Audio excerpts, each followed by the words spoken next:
Boleros Nation, Kevin Durant hits another milestone. Sino nga bang makakapaniwala na ang isang payat at hindi man lang makabuhat ng isang bench press sa kanyang rookie draft combine ay isa sa magiging lethal scorers sa NBA.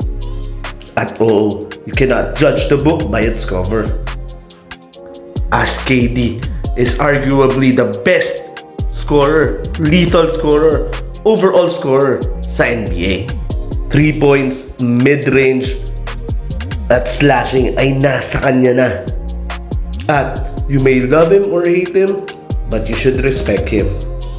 At sa third quarter ng laban ng Phoenix Suns at Memphis Grizzlies, in-score ni Durant ang kanyang ika-30,000 points as he became the 8th player all-time na makagawa nito.